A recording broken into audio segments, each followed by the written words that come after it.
Effort and mercy. One finger is effort, our own effort, the other finger is mercy. So those people who do put in an effort to reach God, who do make big sacrifices for the Lord, they are recognized by the Lord. They're very dear to the Lord, and that inspires the Lord's grace. So we'll start with karma. Karma is a very common term, but we were hoping for some new people this time. So I thought, generally there always are. So for those who are new, I just thought I'll define what karma is. Who wants to define it very quickly before I define it? Action. Very good, actually. This is a very accurate answer. Karma itself just means action.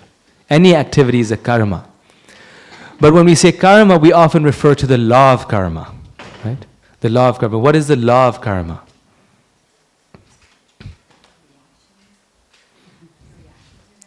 The reactions you have. So that's, yes, true, but how would you say the law of karma? What's the way of saying it? Anyone? For every action, there's an equal and opposite reaction. And this is in every tradition also of the world. Even the Bible says, what goes around comes around. An eye for an eye, a tooth for a tooth. And what Prabhu mentioned is Newton's third law of motion. For every action, there's an equal and opposite reaction. Thank you. So if I hit the table, it hurts because the table hits me back. This is karma. And this man here is thinking it's not going to come back to him, but it comes back to him, right? So this is the law of action and reaction. Just like there's a universal law of motion, our scriptures teach us that there's also universal moral law. If there's universal physical laws, then why should there not be universal moral laws? And the universal moral law is that for every action, there's an equal and opposite reaction. We can run away from the police. We can, not get convicted in court. We can, evade everything. But Krishna is too smart, right? If we do bad, that bad will come back to us. We can be sure about it. If we do good, the good will come back to us. And more than even the bad, the good one is very important. Because so often we do good for others. We sacrifice so much. We do good. And no one recognizes it. Right? People just forget it. Or it's not ever, it's never recognized. And we think, I did so much, but all for waste. But karma tells us, no, this is never for waste. Any good that we put out in the world, it comes back to us. And there's a saying that the wheels of karma grind slowly. So the wheels of karma, they grind slowly. Because very often we see, people, they do bad, nothing happens to them, or they do good, nothing good is coming to them. So the wheels of karma grind very slowly, but they grind very fine. They grind very fine. It's so true, right? As for those of you who understand this principle, you can just observe the world and you can see, wow, in fact they do, right? It's so true. They grind very fine. Everyone pays for what they do. Everyone reaps the results of the activities, good or bad. So I went on the internet to find how people describe karma. So I chose karma quote number 46. It was just a very nice quote. You are free to make any decision you wish, but you are not free from the consequences of that decision. So another nice thing about karma is karma presupposes freedom.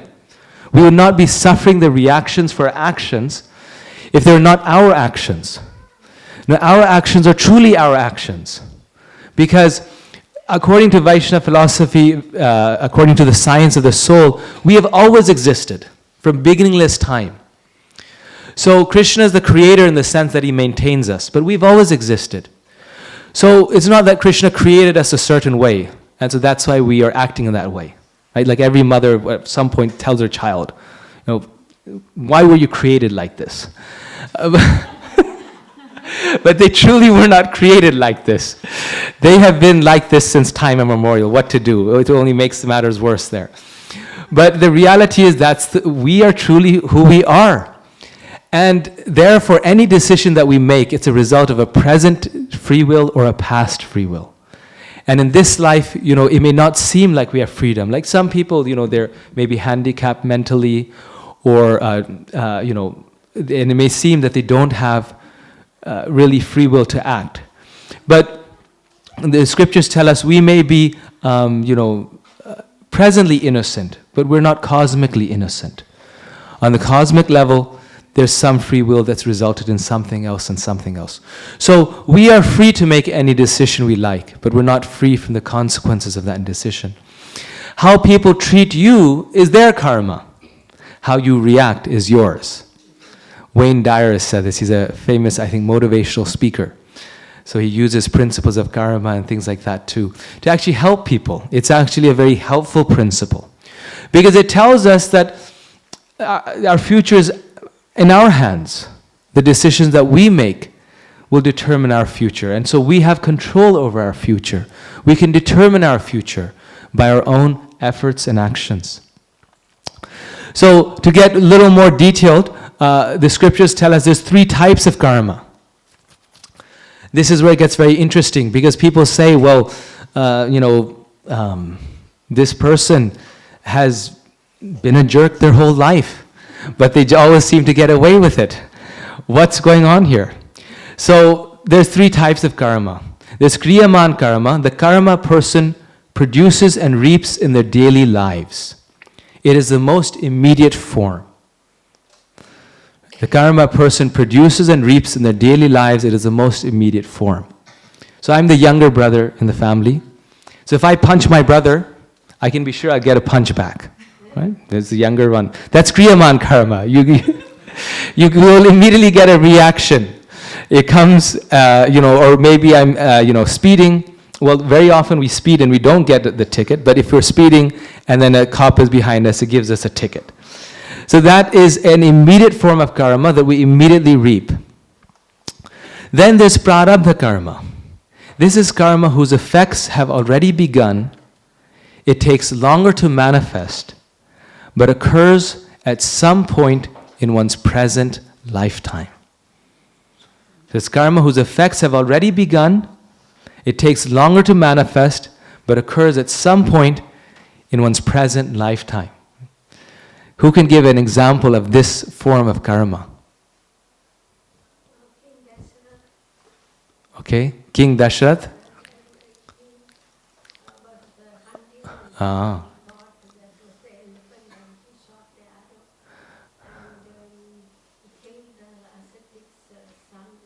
Ah.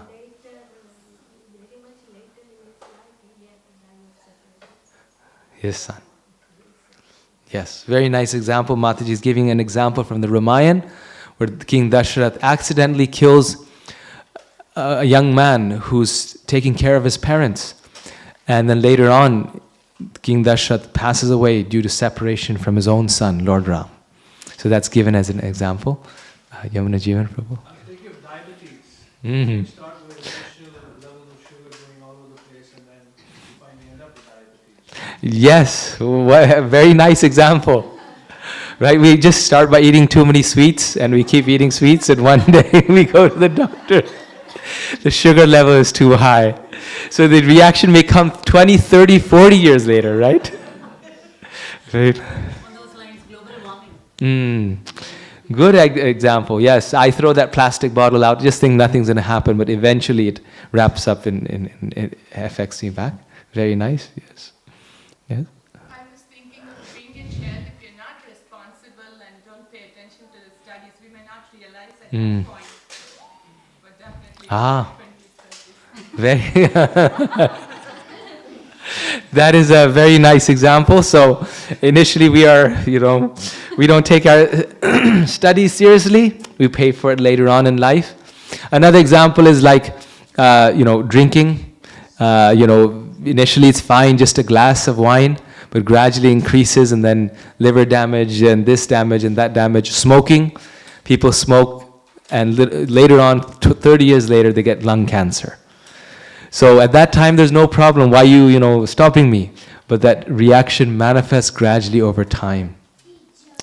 So very nice examples. So karma gradually works, and sometimes it doesn't manifest immediately, but it manifests later in life in one sudden blow.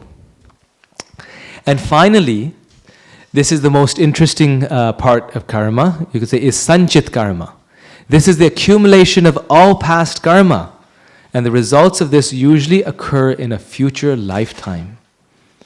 Who would like to give an example of this? Someone else? Yeah, Lord Sri Krishna actually gave 100,000 or 101 chances to Shishupal. He forgives every sin, and he says that, okay, I will wait for your 100th one, and 100th one is gone. Yes. Okay, so that's actually a nice example of prarabdha karma. The previous one, very good example of that. But what's an example of karma that manifests in a future lifetime? Dhritarashtra, someone who's born blind, right? Again, innocent in that lifetime, but maybe not cosmically innocent. Something of the past coming in the present, which is beyond our control. Certain things we can change, but in this lifetime we cannot change that, although we can change it for future lifetimes. We can also change the fact that it may not affect us so much, but the basic, if we're short, right, we can't change that. Can we take Shikandi as an example, who was actually had a vengeance with Bhishmacharya, and the next lifetime she takes that revenge with the help of Krishna? Yes, that's a nice example. Very nice example in the future lifetime. Very good. Yes. Any other examples? Yes. Yeah. But emotionally, there is no 1 or 2 or 3 karma. Yes. Yes. So this is, we're right now, you're just a few steps ahead. Yes. Perfect. Yes. So this is the karma that is the accumulation of the past. We cannot change it, and we receive it. So Krishna tells us about this in the Bhagavad Gita. He has a verse that makes this very clear. Krishna talks about karma in the Gita. He says, Ye yatha mam prapadyante tang stathaiva bhajamyaham mama vartmanu vartante Manushya partha sarvasha. As all surrender unto me, I reward them accordingly. Everyone follows my path in all respects, O son of Pritha. Very powerful verse. Krishna is saying, as all surrender unto me, I reward them accordingly. So he's talking about surrender, but this can be generalized, put in more general. As we approach God, so we approach Him negatively by doing bad things, Krishna gives us a negative reaction. We approach Him in positive ways by doing good things, Krishna gives us a good reaction. And then he says, very interestingly, he says, everyone follows my path in all respects. He's saying everyone, even those who are doing bad, are following His path. So how is that possible? This man is, so evil. How is he following God's path? Karma is a nice explanation. Because everyone is following his path, because if they do wrong, they will get wrong in return. And what they get in return, they have to get. They have to get. So therefore everyone is following Krishna's path, because what they get in return purifies them. It helps them improve and not make that same mistake again. This is, as you say, the school of hard knocks. So we can voluntarily come to Krishna. We can voluntarily stop doing bad things. But even if we don't, we are still following His path, because Krishna has made the law of karma. And Krishna's made this material world. He's actually in some ways allowed us to do certain things. Upadakshanumantacha bharta bhokta maheshvara, where He is the witness, He is the permitter. He allows us to do some things which are, even He doesn't want us to do, but He lets us do them. Because then we learn from our mistakes. We get punished and we learn from that mistake. So everyone follows His path. Everyone is a child of God. Some are doing it the right way, they get rewards. Some doing the wrong way, they will get They will get corrected through this course of time. So Krishna makes it very clear that Krishna is impartial. And based upon our actions, the karma that we do, the actions that we perform, we are coming closer to Him, and Krishna is reciprocating accordingly. So a great emphasis on action and karma is given. And He's also confirmed to us that this is Krishna's words. In fact, it is real, right? We should understand that this is the law of nature. A few chapters later, now, Krishna presents His kind side now, a different side. Samoham sarva bhuteshu na me dveshtosti na priya ya bhajanti tumam bhaktya mai te teshu chapyaham. In chapter 9, text 29, he says, I envy no one, nor am I partial to anyone. Again saying he's equal to everyone. I'm equal to all. But whoever renders service unto me in devotion is a friend, is in me, and I am also a friend to him. So this is the part that is now the exception, the difference. Krishna just said, whoever comes to me in whatever way, I reward them accordingly. I'm equal to all, I'm impartial to all. But he says, but he who renders service to me in love, who approaches me in love, who's my devotee, to such a person, I give him a little special attention. Because that person is a friend. That person is in me, and I am also a friend to him. This person is not simply being, you could say, treated with the universal laws, like you could say the laws of the government. They apply equally. But this person is my personal friend. So Krishna gives special mercy. Now someone may object to this, that, how is it that Krishna's, playing favorites? So Srila Prabhupada in the purport, he expands on this. He explains this to us. He says, the Lord claims that every living entity, in whatever form, is His son. And so He provides everyone with a generous supply of necessities of life. He is just like a cloud which pours rain all over, regardless of whether it falls on rock or land or water. But for His devotees, He gives specific attention. So Krishna's mercy is like the rain. We are like the soil or the cement. We can accept that mercy or we can reject it. But His mercy is equal. But He still gives special attention to those who approach Him with love. Why is that? One may question here that if Krishna is equal to everyone and no one is His special friend, then why does He take a special interest in the devotees who are always engaged in His transcendental service? But this is not discrimination, it is natural. Any man in this mature world may be very charitably disposed, yet he has a special interest in his own children. Right? So rather than this being unfair or impartial, this is in fact what Prabhupada is saying, this is natural. In fact, Krishna would be partial if He didn't reciprocate to His devotees. Because if someone approaches us with love and is giving their heart to us, then it is only natural that we should give our heart in return. Just like, we have so many relationships in this world, and we have so many business relationships. And, business relationship is, you do for me, I do for you. Now, if we apply that same principle at home to those who love us, then it doesn't work, right? It doesn't work because that's a different relationship. That person is not acting out of business. That person is offering their heart. So we have to offer our heart sort of selflessly in return, right? The President of the United States may be the President of the United States, but when he's home, Prabhupada says, then he's playing horsey with his child. Not because the child has done anything to deserve that, so to say, or has, paid him any money, like someone else would have to pay the president a lot of money to play horsey with them. But the child is just playing because it's a relationship of love. So Prabhupada here says, just as we have a special interest in our own children. So there's one very short story regarding this. It's one of my favorite stories, so I've maybe told this before, of Akbar and Birbal.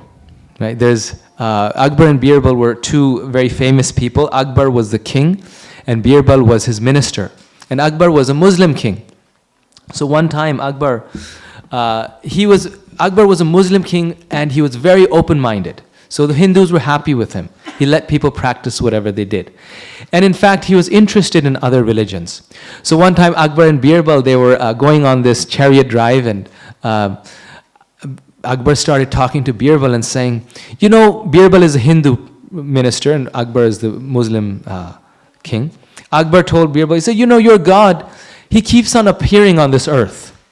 And sometimes, you know, he comes as a half man, half lion. Sometimes he comes as a boar. Sometimes as a human being. He has to take so much trouble to come to this earth. Why does he need to do that? My God, Allah, he just stays up there. He doesn't need to come down. So I think my God is better than yours in this way. So they had a chiding relation. So he's chiding Birbal. So Birbal says, good question. I'll answer this in due course. And Akbar knew this about Birbal, that Birbal, he was very, very expert in his speech. He would not respond immediately. He would wait for the right time and then give a hard response.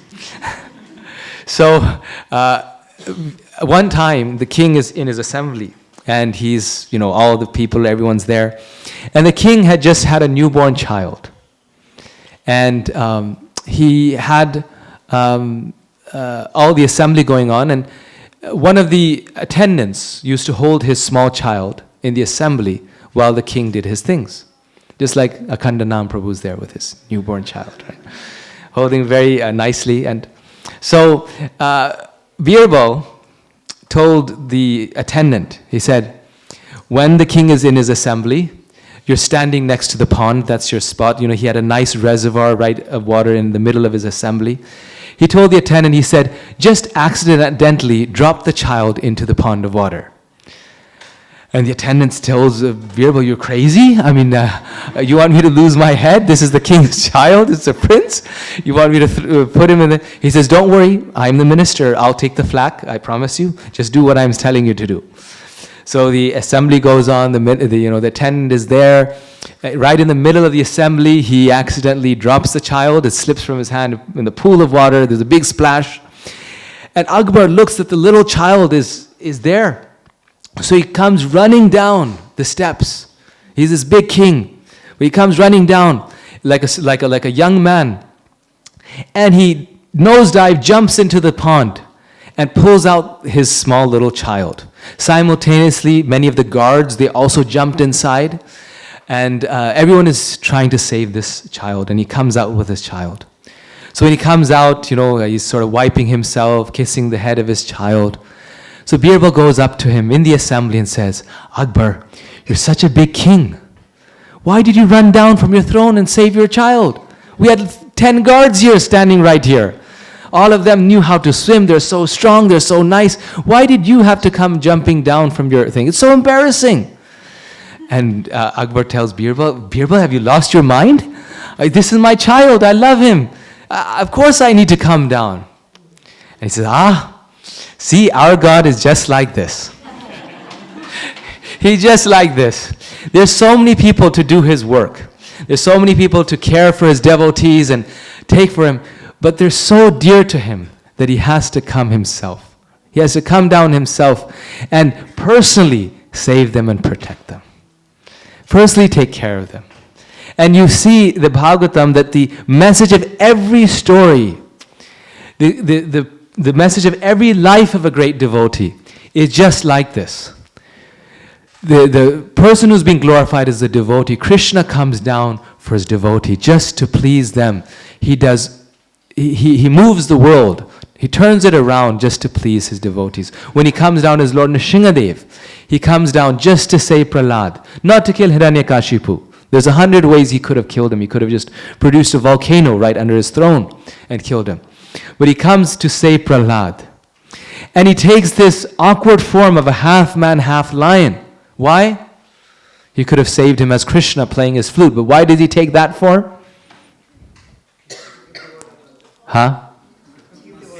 To please Brahma, his great devotee Brahma, to make the word of his devotee come true. Therefore, he has to come in that form. So to make all of Brahma's promises come true. The word of his devotee is so important to the Lord that he has to make it come true. This is why the scriptures say that it's not that the sages can see the future, but it's not that the devotees can see the future, but rather the future changes based upon what the devotees say. So the devotee says this is going to happen. It happens because they said it. So Krishna has to make it come true. The words of a devotee, therefore, are immortal. They always come true, right? Especially the pure devotees of the Lord. So he comes in this half man, half lion, just to please his devotee, Brahma. The same he does in Damodar Leela. He agrees to be bound just to please Mother Yashoda. He comes as little Krishna for Vasudeva and Devaki. The very phrase, Prabhupada continues, Krishna consciousness, suggests that those who are in such consciousness are living transcendentalists, situated in Him. The Lord says here distinctly, Mayite, they are in me. Naturally, as a result, the Lord is also in them. That is reciprocal. So to come to this stage, we also need to make an effort. We have to always think of Krishna. If we're always thinking of Him, we are Krishna conscious. Then Krishna says, they are in me. The devotees are always absorbed in thought of Krishna. And naturally, then Krishna has to be in them, right? Then Krishna then has to always be thinking of them. And Krishna is so affectionate to his devotee. That's why. Because he's always thinking of them. And that's why he doesn't tolerate anything, any pain of his devotee. He tells Arjuna, very famous verse in the Gita, Kshipram bhavati dharamatmak shashvat antim nigacchati kaunteya pratijanihi name bhakta pranashyati. He quickly becomes righteous and attains lasting peace. O son of Kunti, declare it boldly that my devotee never perishes. So Krishna will come personally. Krishna will make sure that his devotee is taken care of. And one thing we said, that he always makes the word of his devotee come true. And therefore he wants Arjuna to say it. That you say it, that my devotee never perishes. Because Krishna's word may or may not come true, but his devotee's word will come true. So if Arjuna says it, then that means it's true. So it's said by a devotee, and Krishna is saying that his devotee never perishes. So we see this actually, how it seems like the devotee is, Krishna's putting them through so much, but actually they never perish. They actually become more and more glorious the more they go through. The more difficulties they are challenged with, they have, the more they go through. O son of Pritha, those who take shelter in me can attain the supreme destination. Engage your mind always in thinking of me. Become my devotee. Offer obeisances to me and worship me. Being completely absorbed in me, surely you will come to me. So all Krishna is asking us is that we think of Him. We become His devotee. We take His holy name. We chant about Him. We offer His obeisances to Him. And then He's promising us, though we don't deserve it, though it's not our karma, we will surely come back to Him. So just very quickly, there's different schools of thought. One is called the monkey school. Those of you coming from South India will know this. This school of thought says that it's our effort that's most important in reaching the Lord. Just like a monkey, the way they hold on to their mother, who's compared to God in this analogy, this little monkey is the devotee, they hold on with their own strength. And as the monkey jumps from one place to the other, the poor little monkey is holding on for dear life. And in this way, he sticks on to the mother. But then there's the cat school. And so the monkey school, Vedanta Deshika, who was from the northern side, from Kanchipuram, he was the head of this school of thought. On the southern side, we have the Pillai Lokacharya. He was also a Vaishnav teacher. He was the head of the cat school. And he said, no, liberation or attaining the Lord is not like a monkey holding on to the mother monkey, but rather like a kitten. The way the kitten is attached to the mother is that the mother holds on to the neck of the kitten. And this kitten has no fear, even though it seems a little distressed in this image. It has no fear. Why? Because the mother's holding on to it. It won't fall because they have very tight skin here. The mother holds on to it and carries it effortlessly. It doesn't get hurt. So he says devotion to Krishna or the path to God is like this. The kitten in the mouth of the cat. And then these two schools didn't agree on which method it is.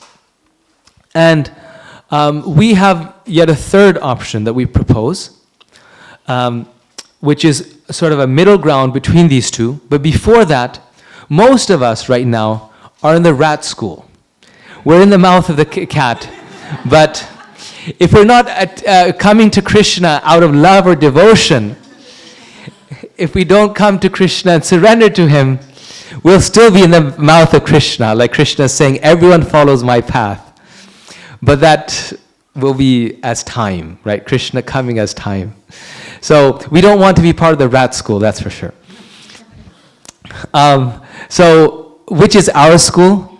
And sorry, this is the only image I could find, but it's the man drowning in the ocean school. Right? And which school is this? This is not just our effort, like the monkey, not just the grace, like the kitten, but it's a combination of the two. When we're drowning in the ocean, we cannot swim across. We need help. We cannot come to Krishna by our own strength. We need the guide. We need the devotee. We need Krishna's mercy. But at the same time, when they throw us the rope, when a person is drowning, then they throw them the rope, we still have to hold on to the rope. Generally speaking. Sometimes they're so kind, they'll swoop us up from the bottom and pick us up. But most of the time, Krishna wants us to hold on to that rope. Why? Because of freedom. Krishna's given us free will. He wants us to come back to Him. We have to hold on to that rope. We have to do a little bit. One very quick thing, I know I'm running out of time, I always do this, I apologize, but there's a little story that they actually tell, I believe in the Christian tradition, Christians very often say this, there's a man drowning in the ocean, and he calls out, God, God, please save me, please save me, please save me. So then a boat comes to save him. And they throw the life saver to him, and the man is in the ocean and he sees the lifesaver coming and he says, God, God, please save me, please save me. The lifesaver, they say, hold on to it. They say, no, God will save me. God, please save me, save me. So they think, well, maybe the man is a little insane. So they go away. So then a helicopter comes. And the helicopter comes and it's hovering up on top and they throw the rope down and the man is in the water and he's saying, God, please save me, and the rope is there, it's just there. And it's like literally on top of his head and it's set down. He said, no, God save me, God has to come and save me, God has to come and save me. And then that doesn't work out. And then they send out some parachuters. They come on their parachuting and they come really close down to him. And they also, give him some type of rope or something like this. He says, no, God save me, God save me. So finally he drowns. And he goes back to God. I mean, he's a very devout devotee, what to say. So he goes back to God and he has a conversation with God and he says, God, I was drowning. And why didn't you come and save me? I was begging for your help. I was asking for your help. Why didn't you come and save me? And God says, I came 3 times. What can I do? I first sent a ship for you, then I sent a helicopter for you, then I sent parachuters for you. I had a whole team going out for you. Why didn't you respond to my help? Right? So that's actually our situation. Right? We ask God for help. We beg Him, God, please save us. I'm so sincere, and we are sincere. But here is the help. Krishna's come here. He's come in the form of the Bhagavad Gita. It's so easy. We just have to open that book. He's come in the form of the holy name. Anyone can chant the holy name and go back to Krishna. Even easier, He's come in the form of the devotees. We just have to be with the devotees. We have to come to the temple, see the Lord, take advantage of this process. But we're not taking advantage. What we're doing instead? God, please save me, please save me. Krishna, why don't you come in front of me and dance in front of me? But no, Krishna is coming. Why aren't you taking? It's all there, right? The devotees are there. The spiritual master is there. The holy name is there. We have to just take to that rope, right? That is the effort part. In fact, it's all grace. People oftentimes they criticize Hinduism. They say, well, Hinduism is like, it's all about karma, it's effort. In fact, karma balances things out. This is why God is just. But in fact, the Gita, the Bhagavatam, it's all about grace. Krishna's grace is there. But we just have to make a little effort to accept it. And that little part, you all are doing here. So here Krishna says, but those who worship me, giving up all their activities unto me, and being devoted to me without deviation, engage in devotional service, and always meditating upon me, having fixed their minds upon me, O son of Pritha, for them I am the swift deliverer from the ocean of birth and death.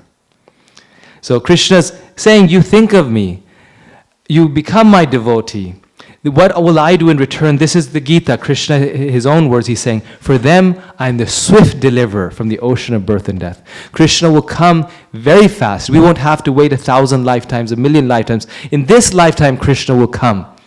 But we just have to be his devotee. I'll just end with this. Vishwanath Chakravarti Thakur, we say, well, I'm going to Krishna, but all I'm getting is difficulties. So Vishwanath Chakravarti Thakur states that the first expression of mercy bears the fruit of tormenting pain. Krishna may give us many difficulties, but that's his expression of his mercy because he's bringing us closer to him.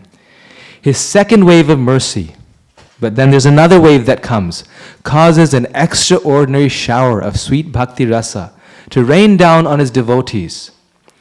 And even that is not enough. Krishna is not satisfied with that. What needs to happen? He comes himself. As we were saying, Akbar and Birbal, remember that story? Krishna promises that I give mercy in the form of my very self. So I'll stop here. Thank you very much for your very kind attention. Srila Prabhupada ki.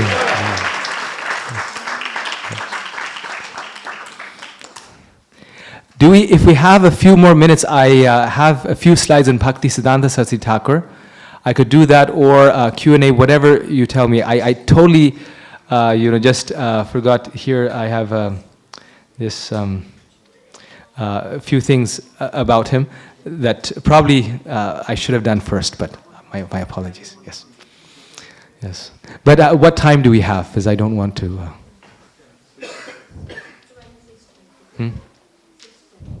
Okay.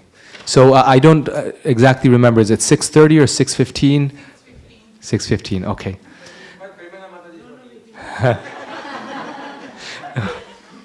the cat is away. Wow, you see that there's good and bad, karma is good and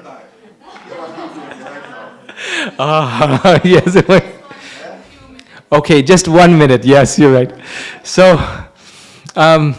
today is the disappearance day of Srila Bhakti Siddhanta Saraswati Thakur, who is the spiritual master of Srila Prabhupada. Srila Prabhupada, as we know, he came to the Western world, and he came to this world actually to distribute love of God to every town and village. Prabhupada, at the age of 70, he came to America. He established 108 temples all throughout America and around the world. Today there's 400 temples. So the person who inspired him was Srila Bhakti Siddhanta Saraswati Thakur. He was Srila Prabhupada's guru. a very amazing personality. He was a lifelong celibate, a pure devotee of the Lord since birth. He only used to sleep a few hours a day. He was constantly traveling and preaching. He established over 60 mattas or temples in India. And Srila Prabhupada, he said that whatever he did was because of Srila Bhaktisiddhanta Saraswati Thakur's mercy. Prabhupada said, so my mission has come out a success by the mercy of my Guru Maharaj, who sent me on this mission. That was my only qualification in coming to your country, that I had the blessings of my Guru Maharaj. So, Srila Bhaktisiddhanta Saraswati Thakur was the one who told Srila Prabhupada that you publish books in English. And if you do that, you'll get all success. You go to the Western world and you publish and print books in English. This is what Prabhupada did. And he specifically told him to go to America, which at that time wasn't really a world power. Everyone was going to England. But somehow this is the vision of a pure devotee. He knew that America will be the center of civilization at that time when Prabhupada came. And so he told Prabhupada to go to America. So he was very amazing in many different ways, but at the age of 6, he had the whole Bhagavad Gita memorized. He was a great scholar, a great philosopher, thousands of disciples. He was preaching, teaching, helping others every moment of his life. Today we're observing his disappearance day, and at the time of his disappearance, Srila Bhaktisiddhanta Saraswati Thakur gave some immortal instructions to the world, and these were his instructions. Srila Bhaktisiddhanta Saraswati Thakur said, in this world of Maya, averse to the Lord, full of trials and tribulations, only patience, humility, and respect for others are friends for Hari Bhajan. The transcendental concept of thinking, I am the dust of the lotus feet of my spiritual master, I am the servant of Guru and Krishna, is what is meant by Trinadapi Sunichena, becoming lower than grass. The meaning of Trinadapi Sunichena is not disingenuous, merely flaunting a show of humility. Service is the gateway to Namaruchi, that is taste for the holy name. That's what Namaruchi means. Service is the gateway to the taste of holy name. Service to the Guru and Vaishnavas is Trinadapi Sunichena, which means more humble than a blade of grass. So by his own example and by his words, he was teaching the perfect message. His own example was so humble, he was more humble than a blade of grass. Though he was so powerful, he never said that he was God, he said that he's a servant of God. And just by his purity and his humility, he inspired thousands of people, one of whom was Srila Prabhupada, and he inspired this Krishna consciousness movement. So all of us who have found something of value in this philosophy, in this movement, we have a great debt to him. So today we can pray for his mercy, we can thank him for his great benediction that he's helped us, and we can pray to him that we can imbibe this same mood and get taste for the holy name.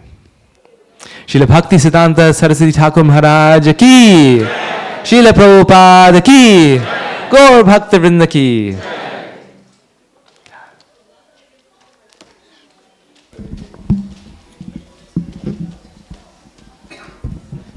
Let us all thank His Grace Gopal Hari Prabhu for a wonderful lecture. Hari Bol!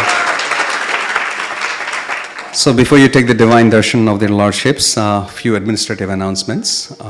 The first one is, how many of you have a problem with kids when they're on holidays, they play a lot of video games? Very few. The rest are successful. So, joking aside, we have a wonderful Gita camp. You know, we are going through the Gita series now, right? So we have a winter camp that is happening Jan 2nd through the 6th. That's when 204 and 203 districts are closed. That means all our children are in video games, right? So the Gita camp registration fee goes up if you have a late registration. So early registration is until the 15th, and if you register after that, the fees goes up by $50. So it's a great opportunity in the new year to introduce your children to some form of spirituality, right? And it's also a nice way to engage them beyond video games. So please do check out for some communication that will come out. You can look onto our website to register your kids for the winter camp. The second one is every Sunday feast is possible by generous sponsorship every week. Today is the auspicious day of Bhaktisiddhanta Saraswati Thakur's disappearance day, but unfortunately we do not have any sponsors. So if anybody would like, is anybody coming forward to Haribol, Prabhuji? Thank you so much.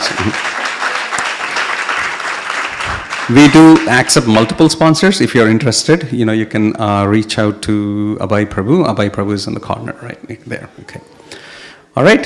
Thank you so much again for joining us on this wonderful Sunday evening. Please take the darshan of the deities and get the blessings of the deities. One more small quick announcement. You can talk about the winter retreat registration. You speak. Most of you would have seen about the winter retreat flyer in the newsletter if you would have checked your emails. It's happening during the weekend of Christmas, December 23rd, Friday, Saturday, Sunday, and half-day Monday. His Holiness Rompa Swami Maharaj, he is conducting the retreat. Generally, it happens in Chicago. But this year, we are super fortunate that it's happening here in Naperville. So if you don't have any plans of leaving the town, if you're in town, please make sure to register and join. The topic is going to be the personalities from Chaitanya Charitamrita. Those of you who know about Chaitanya Charitamrita, I don't think I need to tell anything. Those of you who haven't been introduced, I don't want you to miss it out. So please register. After this, you can see me or Govinda Mohini Mataji if you need any further details. Thank you. Haribol.